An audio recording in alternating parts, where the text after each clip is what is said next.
नमस्कार, हिंदी खबर देख रहे हैं आप। मैं हूं आपके साथ पंकज यादव। करते हैं बुलेटिन की शुरुआत, जहां पर रुद्रप्रयाग के गौरीकुंड क्षेत्र में बड़ा हादसा हुआ है। गौरीकुंड के जंगलों में क्रैश हुआ है हेलीकॉप्टर, जहां पर इस हादसे में पायलट सहित 7 लोगों की मौत हो चुकी है। सुबह आर्यन कंपनी का यह हेलीकॉप्टर क्रैश हुआ है। क्रैश होने की वजह से जो बताई जा रही है वो खराब मौसम बताई जा रही है। तो बड़ी खबर आपको बता रहे हैं, जहां पर बता दें कि हादसे में पायलट सहित 7 लोगों की मौत हो चुकी है। सुबह आर्यन कंपनी का यह हेलीकॉप्टर क्रैश हुआ है, उसकी तस्वीरें भी हम आपको दिखा रहे हैं, जहां पर देखिए क्रैश होने की वजह जो अभी तक बताई जा रही है वो खराब मौसम बताई जा रही है। रुद्रप्रयाग के गौरीकुंड क्षेत्र में ये बड़ा हादसा हुआ है। तो गौरीकुंड के जंगलों में क्रैश हुआ हेलीकॉप्टर। यहाँ जहाँ पर हेलीकॉप्टर क्रैश हुआ है वहाँ पर एनडीआर की टीम पहुंच चुकी है।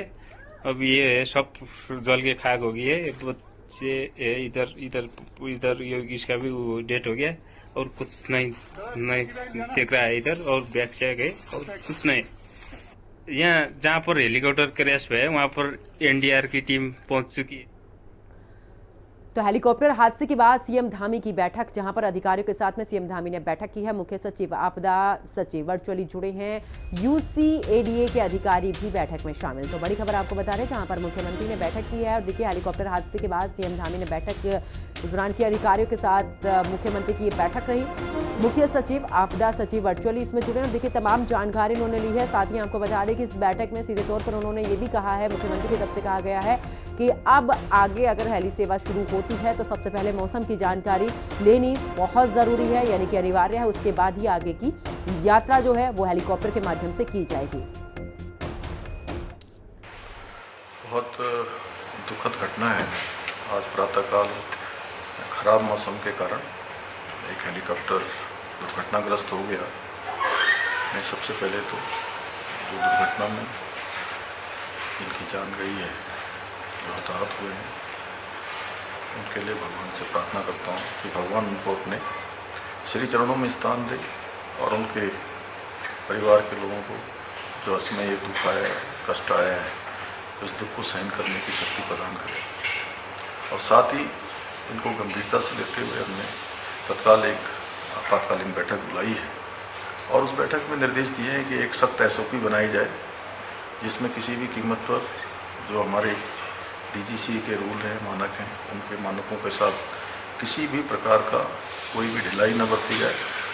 और जो उच्च हिमालयी क्षेत्र हैं, उच्च हिमालयी क्षेत्रों में चलने वाले पायलटों को उसका अनुभव हो, ये एविएशन कंपनियां भी सुनिश्चित करें।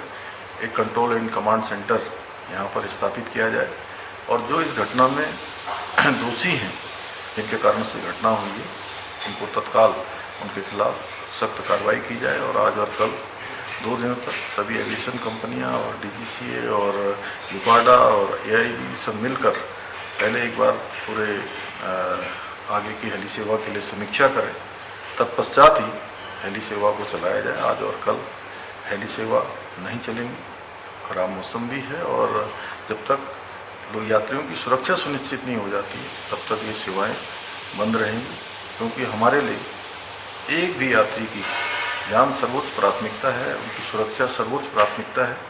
उसी के आधार पर आगे इन सेवाओं का संचालन होगा। चलिए आगे बात करते हैं, जहां पर हेलीकॉप्टर संचालन पर सीएम धामी सख्त नजर आए। हेली सेवाओं के संचालन में इस दौरान एसओपी तैयार की जाए, ये उनकी तरफ से कहा गया। हेलीकॉप्टर की तकनीकी स्थिति की पूर्ण जांच हो, मौसम की सटीक जानकारी लेना अनिवार्य है। तकनीकी विशेषज्ञों की एक समिति का गठन हो, समिति घटना के कारणों की जांच करेगी। उत्तराखंड में हेलीकॉप्टर दुर्घटना के बाद सीएम धामी ने राज्य में हेलीकॉप्टर संचालन के लिए कड़ी एसओपी बनाने का आदेश दिया है। इसमें तकनीकी जांच और साथ ही उड़ान से पहले मौसम की जानकारी लेना अनिवार्य होगा। सीएम धामी ने विशेषज्ञों की समिति गठित कर सुरक्षा मानकों की समीक्षा और दुर्घटनाओं की जांच कर दोषी के खिलाफ सख्त कार्रवाई की मांग भी की है।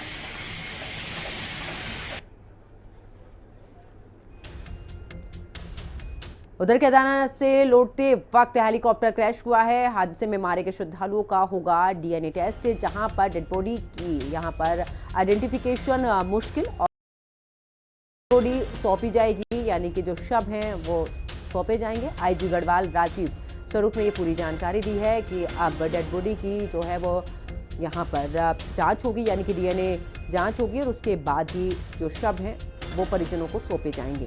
तो केदारनाथ से लौटते वक्त हेलीकॉप्टर क्रैश हुआ है।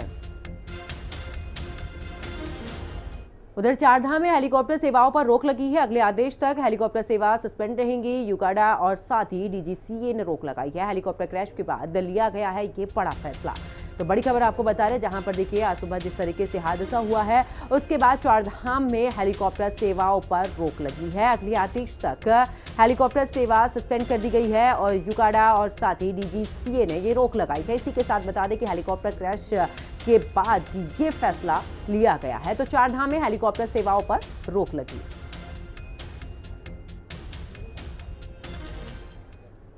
तो 15 जून की हम आपको तस्वीरें दिखा रहे हैं, यानी कि आज सुबह का यह हादसा है। उससे पहले 7 जून को प्रयागराज के यहां पर सिरसी में सड़क पर इमरजेंसी लैंडिंग करवानी पड़ी थी और उससे पहले 17 मई को केदारनाथ धाम में यहां पर ऋषिकेश एम्स अस्पताल का हेलीकॉप्टर दुर्घटनाग्रस्त हुआ था। यानी कि कुल मिलाकर देखिए यहाँ पर ये 3 तस्वीरें हम आपको दिखा रहे हैं, 15 जून, 7 जून और उससे पहले की तस्वीर जहाँ पर गौरीकुंड में हेलीकॉप्टर क्रैश, ये बीते आज सुबह की ही ये दुर्घटना है। 7 जून को भी कुछ ऐसा ही हुआ था, लेकिन उसमें फिलहाल इमरजेंसी लैंडिंग की गई थी, किसी के हाथ होने की कोई खबर नहीं थी। उससे पहले अगर 17 मई की हम बात करें तो देखिए यहाँ पर भी आपको बता दें कि हेलीकॉप्टर क्रैश हुआ था और ऐसे में ये भी केदारनाथ में हेली एम्बुलेंस सेवा थी जो कि क्रैश हुई थी।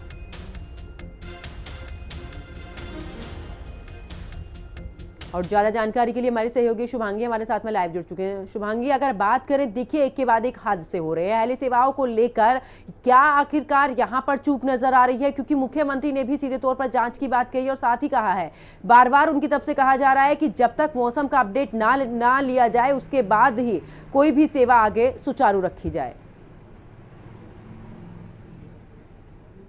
बिल्कुल पंकज, देखिए हम लगातार देख रहे हैं कि 5 हादसे, हेलीकॉप्टर हादसे जो हैं अभी तक हो चुके हैं और आज का जो ये हादसा था ये भी बेहद दुर्भाग्यपूर्ण है क्योंकि 7 लोगों की इसमें मृत्यु हुई है और इस तरीके के हादसे पहले भी हुए हैं। हमने देखा कि किस तरीके से इमरजेंसी लैंडिंग हुई, लेकिन बड़ा सवाल यही उठता है कि आखिर कहाँ पर चूक हो रही है, आखिर क्यों ये हादसे जो है थमने का नाम नहीं ले रहे हैं। कई तरीके की गाइडलाइंस बनाने की बात कही जाती है, कई तरीके की SOP बनाने की बात कही जाती है और आज भी मुख्यमंत्री ने मुख्यमंत्री आवास से जो है एक उच्च स्तरीय बैठक का आयोजन हुआ था जिसमें कई तरीके से वीडियो कॉन्फ्रेंसिंग के जरिए भी चाहे वो यहाँ पर आपदा प्रबंधन विभाग हो, चाहे यूकाडा हो या अन्य अधिकारी हो, वो जुड़े हुए थे। ऐसे में मुख्यमंत्री ने निर्देश दिया है कि जो भी आज हादसा हुआ है उसकी जांच के लिए देखिए एक तो पहले समिति बननी चाहिए, समिति जो है इस पर जांच करेगी और सितंबर से पहले ये रिपोर्ट जो है वो सरकार को सौंपेगी कि आखिर क्या कुछ कारण रहे हैं। मौसम की बात लगातार की जा रही है। देखिए कल यानी कि 16 तारीख से एक बार फिर से मौसम विभाग ने अलर्ट जारी किया है और यानी कि आज से भी कई जिलों में बारिश देखने को मिल रही है और आज भी सुबह जब हेलीकॉप्टर उड़ा था मौसम खराब ही उसकी वजह बताई जा रही है जिसके कारण हार्ड लैंडिंग करनी पड़ी और हेलीकॉप्टर जो है वो क्रैश हो गया। बार बार ये बात कही जा रही है कि मौसम का अपडेट लेने के बाद ही जो है हेलीकॉप्टर या हेली सेवाओं का संचालन जो है वो होना चाहिए। ऐसे में मुख्यमंत्री ने आज एक बड़ी बात भी बैठक के दौरान कही है जिसमें उन्होंने कहा है कि कमांड एंड कोऑर्डिनेशन जो सेंटर है उसकी स्थापना प्रदेश के अंदर कराई जाएगी जिसमें कि यूकाडा हो, DGCA हो या फिर जो अन्य जो हेली सेवाओं के जो अधिकारी हैं, जो संचालन करते हैं, जो ऑपरेटर्स हैं, उनके जो अधिकारी हैं वो भी, उनके मेंबर्स भी इसमें सम्मिलित होंगे और ताकि इनका समन्वय बन सके, ताकि सुरक्षित तरीके से हेली सेवाओं को संचालित किया जा सके। इसको लेकर ये सेंटर बनाने की बात जो है मुख्यमंत्री द्वारा की गई है। इसके अलावा अभी तक जो हादसे हुए हैं प्लस आज जो हादसा हुआ है उसको लेकर एक समिति बनेगी जिसमें तमाम आला अधिकारी जो है वो मौजूद रहेंगे। गृह सचिव की अध्यक्षता में ये कमेटी होगी और ये सितंबर से पहले रिपोर्ट सौंपेगी कि क्या कुछ इसमें टेक्निकल प्रॉब्लम्स रहती हैं, क्या कुछ फैक्टर्स जो है वो सामने आते हैं, क्यों हादसे जो है कम होने का नाम नहीं ले रहे हैं। वहीं दूसरी तरफ अगर मैं बात करूं तो विपक्ष भी कई तरीके के सवाल उठा रहा है,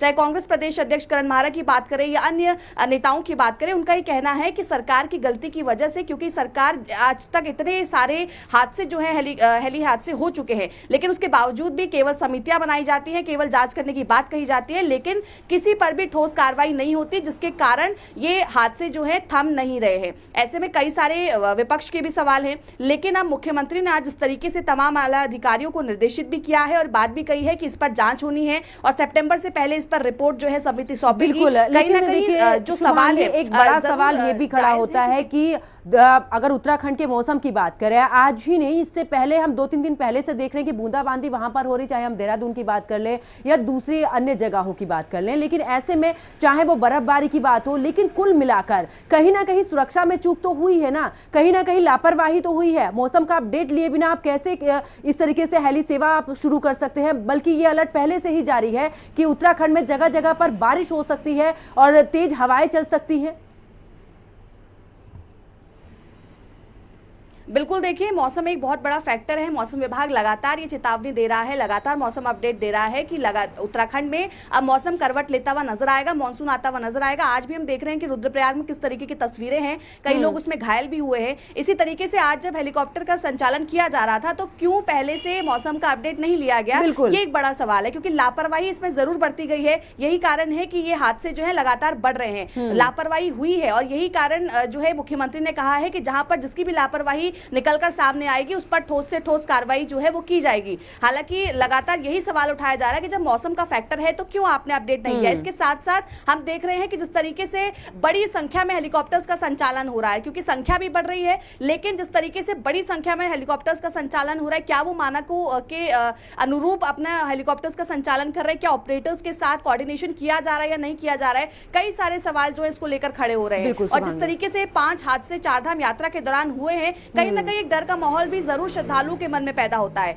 आने वाले समय में इसका असर हमारी चारधाम यात्रा की जो श्रद्धालुओं की संख्या उस पर ना पड़े, इसलिए अब जरूरी हो जाता है कि इस पर कोई बड़ा कदम उठाया जाए। और शुभांगी, बिल्कुल देखना होगा जांच में क्या कुछ तथ्य निकलकर सामने आते। बहुत बहुत शुक्रिया शुभांगी हमारे साथ जुड़ने के लिए, तमाम जानकारी साझा करने के लिए। खबरों में आगे बात करते, जहां पर केदारनाथ से लौटते समय एक हेलीकॉप्टर खराब मौसम की वजह से क्रैश हो गया। हेलीकॉप्टर में कुल 7 लोग सवार थे। मौसम खराब होने के चलते हेलीकॉप्टर को बाहर निकालते समय यह हादसा हुआ है।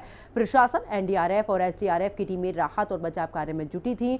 अभी तक किसी के, आपको बता दें कि जिस तरीके से इस दौरान ये पूरा मामला सामने आया है, उसके बाद 7 लोगों की मौत हो चुकी है। आज दिनांक 15 जून 2025 को सुबह ये सूचना प्राप्त हुई कि आर्यन एविएशन गुप्तकाशी से जो ऑपरेट करता है उसका एक हेलीकॉप्टर केदारनाथ से वापस आते वक्त, जिसमें 5 यात्री प्लस एक 23 मंथ का बच्चा और पायलट राजीव सवार थे, वापस आते हुए कुछ मौसम ख़राब हुआ, जिसमें पायलट द्वारा उस हेलीकॉप्टर को वैली से बाहर निकालने का प्रयास करते हुए हेलीकॉप्टर गौरी कुंड से ऊपर क्रैश हो गया, जिसमें अभी प्रशासन द्वारा और हमारे जो हमारे डीडीआरएफ है, एसडीआरएफ है, उनके द्वारा खोजबीन जारी है।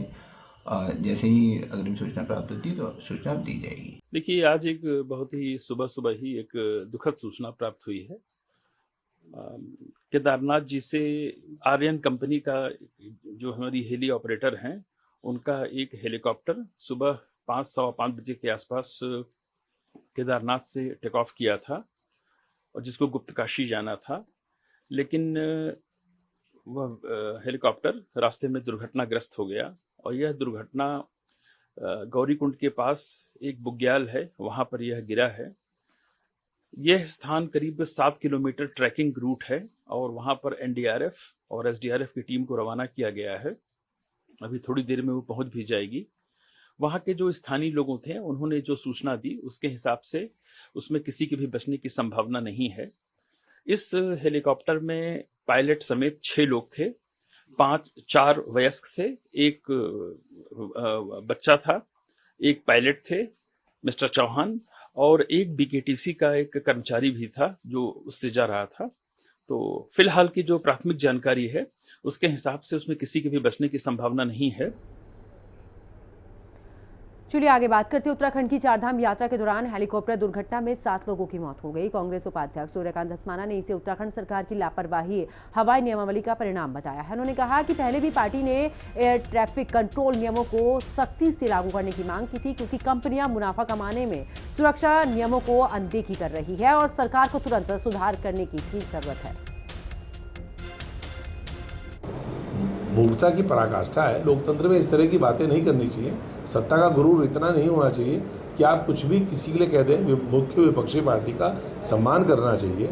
आप कुछ भी अगर कहेंगे तो हम भी कुछ भी कहेंगे। अगर आप गाली देंगे तो हमें भी गाली देनी पड़ेगी। तो इसलिए ईंट का जवाब पत्थर से देना पड़ता है। अगर वो क से कला कहेंगे तो हम बी से भ्रष्टाचार भी कहेंगे और बी से बलात्कार भी कहेंगे। आप मालूम ही है हरिद्वार की भारतीय जनता पार्टी की महिला प्रकोष्ठ की जो जिला अध्यक्ष रही हैं मोर्चे की, उनका जो कुकृत्य है वो सारे प्रदेश को मालूम है। तो इसलिए बी से बलात्कार बोलना बड़ा आसान हो जाएगा, बी से भ्रष्टाचार बोलना बड़ा आसान हो जाएगा। भूमि घोटाले से लेकर के खनन घोटाले से लेकर के पूरे राज्य में जिस प्रकार से घोटाले हो रहे हैं, तो बी से भ्रष्टाचार भी कहेंगे, बी से बलात्कार भी कहेंगे। और अब आगे बात करते हैं चारधाम में मौतों का आंकड़ा 100 के पार, जहां पर 46 दिन में 118 यात्रियों की मौत हो चुकी है। खराब स्वास्थ्य की वजह से 108 लोगों की मौत हुई है। 10 लोगों की मौत अलग जगह वजहों की यहां पर हुई है।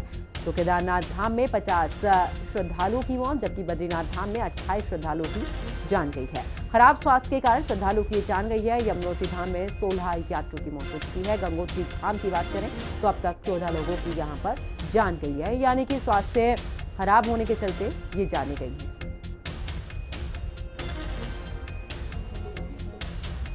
उधर अंतर्राष्ट्रीय योग दिवस से पहले देहरादून में रन फॉर योगा का आयोजन किया गया, जिसकी शुरुआत गांधी पार्क से हुई है। सीएम धामी ने कार्यक्रम का शुभारंभ किया और साथ ही प्रतिभागियों के साथ पैदल मार्च में शामिल होकर फिटनेस का संदेश दिया। रैली गांधी पार्क से एमकेपी कॉलेज तक निकाली गई, जिसमें स्कूली छात्र, युवा, बुजुर्ग और अधिकारी बड़ी संख्या में शामिल हुए। आदरणीय प्रधानमंत्री जी के मार्गदर्शन में प्रेरणा से हमारे राज्य के सुदूरवर्ती क्षेत्रों तक योग जन जन का योग बने, घर घर का योग बने। योग और वेलनेस दोनों हमारी प्रगति का भी, हमारी समृद्धि का भी और रोजगार का भी साधन बने। उसके लिए हम अनेक नवाचारों पर भी काम कर रहे हैं। योग और वेलनेस के सेंटर भी हम खोल रहे हैं, उस पर भी हमारा काम चल रहा है। और हमारा प्रयास है कि ये भूमि योग और आयुष की भूमि है। इस भूमि में योग जो है नवाचार के साथ साथ एक रोजगार का भी प्रमुख साधन के रूप में बने। हमारे नौजवान युवा उससे जुड़े, उसके लिए सरकार की तरफ से जो प्रोत्साहन करना है उस पर भी हम काम कर रहे हैं। मुख्यमंत्री पुष्कर सिंह धामी ने 11वें अंतर्राष्ट्रीय योग दिवस के मौके पर रन फॉर योग कार्यक्रम का शुभारंभ किया। महिला, बुजुर्गों और साथ ही युवाओं ने कार्यक्रम में हिस्सा लिया। 21 जून को अंतर्राष्ट्रीय योग दिवस मनाया जाएगा, जिसके लिए भव्य तैयारियां की जा रही हैं। ऐसे में अगर बात करूं तो आज से उत्तराखंड में मुख्यमंत्री पुष्कर सिंह धामी ने रन फॉर योगा कार्यक्रम के साथ योग दिवस की शुरुआत कर ली है। यहां पर मैं आपको दिखाऊंगी तो आप देखेंगे कि आज सुबह ही जब ये कार्यक्रम की शुरुआत हुई तो बड़ी संख्या में यहाँ पर महिलाएं भी मौजूद रही, बच्चे मौजूद रहे, बुजुर्ग मौजूद रहे और योगा को कहीं ना कहीं अपने जीवन का एक हिस्सा बनाने की बात मुख्यमंत्री ने कही। किस तरीके से आप देखते हैं, एक दिन योगा दिवस मनाना चाहिए कि अपना हिस्सा बनाना चाहिए जीवन? नो मैम, डेली योगा तो हेल्थ के लिए बहुत अच्छा है, तो इसीलिए हमारा नारा है कि योग करेंगे, रोज करेंगे। क्या बात है, योग करेंगे, रोज करेंगे। क्या कहेंगे? योग करेंगे, रोज करेंगे, रोज कहेंगे, कितना मौज करेंगे। करो योग, रहो निरोग। मैं आपको बता दूं कि मैं पिछले 5 साल से लगातार योग कर रहा हूं और मेरे को घुटनों में इतना आराम आया है कि मैं 2 साल पहले व्हील चेयर पर दुबई गया था, लेकिन अब योग की वजह से ही मैं अब खुद अपने आप चल रहा हूँ, इवन दौड़ भी रहा हूँ। आज मैंने माननीय अपने मुख्यमंत्री पुष्कर सिंह धामी जी के साथ पूरी दौड़ लगाई। क्या बात है, रन दौड़ वाले में हमने भाग लिया और भागते आ रहे हैं वहाँ से। हम लोग डेली योग करते हैं, उससे हम निरोग रहते हैं। डेली करेंगे, टाइम निकाल के मॉर्निंग में फटाफट उठते हैं योग करने के लिए। तो आप लोग अपने बच्चों को भी सलाह दे रहे हैं, अपने यंगस्टर्स को योग? मेरा नाम सीमा है, हम आयुर्वेद डिपार्टमेंट में हैं और ये पिछले 1 महीने से हमारा ये योग सेशन हर जगह चल रहा है। FRI या हर जगह हम जैसे SBI कॉलोनी, हर जगह हम योग का कार्यक्रम करते जा रहे हैं और 21 तारीख को 11वें अंतर्राष्ट्रीय योग दिवस के रूप में ये समापन रहेगा। और आज मुख्यमंत्री जी के हम यहाँ पे उनके साथ यहाँ पे रन फॉर योगा में शामिल हुए हैं। तो योग देखिए, हमारा जो आयुर्वेद का जो मूल मंत्र है वो है स्वस्थ से स्वास्थ्य रक्षणम आतुरस्य विकारी प्रश्नम च, यानी कि जो स्वस्थ है उसको स्वस्थ कैसे रखा जाए और अगर किसी वजह से उसके अंदर विकार उत्पन्न हो जाता है, कोई बीमारियां आ जाती है, तो उसको हम योग और आयुर्वेद की तरफ से कैसे हम उसको स्वस्थ करें, इसी नियम को, इसी सूत्र को आगे ले जाते हुए हम धामी जी के साथ इस योग सेशन को बहुत आगे ले जाएंगे और उनके जो सानिध्य में जो हम यहाँ पे जितने भी कार्यक्रम चल रहे हैं उसमें हम बढ़ चढ़ कर हिस्सा ले रहे हैं और उनके साथ योगदान प्रदान कर रहे हैं। मुख्यमंत्री खुद युवा है और कहीं ना कहीं फिट इंडिया का एक संदेश दे रहे हैं, आप लोगों ने भी हिस्सा लिया है क्या? मैं भारतीय योग संस्थान से मोहनलाल विरमानी और हमारे पूरे भारत में लगभग 5000 केंद्र से अधिक पूरे भारत में और अन्य विदेशों में भी चलते हैं, जो कि बिल्कुल निःशुल्क सिखाए जाते हैं। और प्रातःकाल ही हमारे अधिकारी लोग, हमारे कार्यकर्ता उठ के लोगों को एक ऐसा योग करवाकर एक नया जीवन प्रदान करने देते हैं, जो कि उन्होंने कभी सपने में भी नहीं सोचा होगा कि हम योग से अपने जीवन को कैसे बदल सकते हैं। योग एक अपने में एक महान शक्ति है। योग जब एक दिन करते हैं, पूरे दिन में हम ऊर्जावान भरे रहते हैं और ऊर्जावान होने से हम अपने जीवन को एक खूबसूरत हंसी प्रकार से बिता सकते हैं और जीवन को हम खुशहाल बना सकते हैं। मैंने भी अपना जीवन योग से खुशहाल बनाया। लगभग 14-15 सालों से योग में नित्य प्रतिदिन कोई दिन छुट्टी नहीं होती, चाहे बारिश हो, चाहे आंधी हो, तूफान हो। हमारी संस्थाएं जितने भी हैं 365 दिन योग की कक्षा चलती है और जनमानस को स्वस्थ करके एक नए भारत की नया निर्माण किया जा रहा है। ठीक है, तो देखिए ये थे हमारे साथ कई सारी महिलाएं भी हैं, इसमें बुजुर्ग भी हैं, इसमें यंगस्टर्स भी हैं और जिस तरीके से इनका कहना है कि योग को हमें हर दिन का हिस्सा बनाना चाहिए, क्योंकि योग से कहीं ना कहीं हमारा जीवन बेहतर होता है, फिजिकली भी और मेंटली भी। देहरादून से कैमरा पर्सन इलियास अहमद के साथ मैं शुभांगी भट्ट, हिंदी खबर। उधर हरिद्वार नगर निगम जमीन घोटाले में 2 आईएएस और एक पीसीएस अधिकारी सस्पेंड हो चुके हैं, लेकिन अब मामला जिला अधिकारी कार्यालय तक पहुंच गया है। मातृ सदन के स्वामी शिवानंद सरस्वती ने डीएम के मुख्य व्यक्तिगत सहायक सुदेश कुमार पर सवाल उठाया है, जिन पर पिछले दशक से स्थायी रूप से हरिद्वार डीएम कार्यालय में तैनाती का आरोप है। उन्होंने मांग की है कि सुदेश कुमार को भी जांच में शामिल किया जाए। लुक्का रहे हैं, सुदेश कुमार हैं, डीएम के साथ 10 साल से हैं। क्या ये जितनी भी घटनाएं होती हैं सुदेश कुमार के कंसर्न के बिना हुआ होगा? जो कुछ लेन देन हुआ होगा, कोई अधिकारी, आईएएस अधिकारी अपने से लेन देन नहीं करता है, उसका नीचे का अधिकारी ही करता है। तो ये बात यदि डीएम साहब को समझ में नहीं आ रही है तो पूछिएगा कि ये बात समझ में नहीं आ गई तो कौन बात आपको समझ में आएगी? इतना ही नहीं, उनको सस्पेंड कीजिए और उनका भी जांच होनी चाहिए कि इनका कहां तक हो गया। डीएम साहब के हाथ में तो कागज जाता है, चेंज करते जाते हैं, लेकिन नीचे का अधिकारी तो झूठ देखते हैं। उधर देहरादून में एक बार फिर से मौसम का मिजाज बदला है। तेज हवाओं के साथ में तेज बारिश की शुरुआत हो गई है।